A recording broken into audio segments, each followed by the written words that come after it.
দর্শক যেমনটি দেখছেন যে একটি বাড়ির দোতলার উপরে উঠেই কিন্তু একজন হাত করজোড় করছেন তাদের ঘরটি না ভাঙার।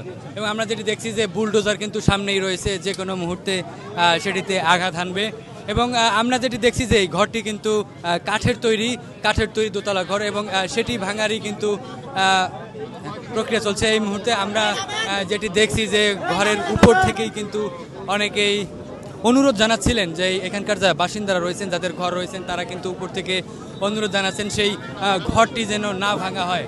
আসলে এই মুহূর্তে আমরা মিরপুরের বাউনিয়াবাদ এলাকা থেকে সরাসরি আপনাদেরকে যুক্ত করেছি, এবং আমরা দেখানোর চেষ্টা করছি যে সিটি কর্পোরেশনের পক্ষ থেকেই যে উচ্ছেদ অভিযান, সেটিতেই কিন্তু এই যে পরিবারটি রয়েছে সেই পরিবারটি আকুতি জানাচ্ছেন তাদের ঘরটি যেন ভেঙে দেওয়া না হয়।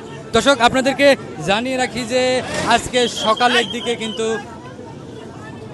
একটি অভিযান পরিচালনা করা হয়েছিল, এবং সেখানে কিন্তু এই বস্তির যে মানুষজনরা রয়েছিলেন তারা কিন্তু পুলিশকে বাধা দিয়েছে, এবং আমরা যেটি তথ্য পেয়েছি যে বেশ কয়েকজন পুলিশ সদস্য এতে আহত হয়েছেন। এবং এর পরপরই কিন্তু পুলিশের যে আভিযানিক দল রয়েছে সেই দল তারা কিন্তু আরও দ্বিগুণ পরিমাণে পুলিশ সদস্য নিয়ে এসেছেন এবং পরবর্তীতে এই অভিযান পরিচালনা করছে। এবং আমরা একটু আগে আপনাদেরকে দেখাচ্ছিলাম যে যে বুলডোজারটি রয়েছে সেই মোবাইল কোর্টের সেই বুলডোজারটি কিন্তু ভেঙে দিচ্ছিল এই এলাকার যেই বস্তির যে স্থাপনাগুলো আছে সেই স্থাপনাগুলো।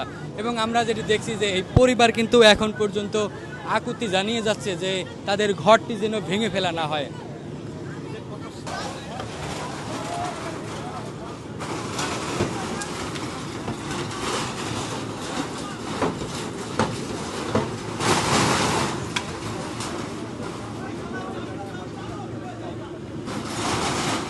যেমনটি দেখছেন যে একের পর এক ঘর বাড়ি গুড়িয়ে দেওয়া হচ্ছে বুলডোজার দিয়ে।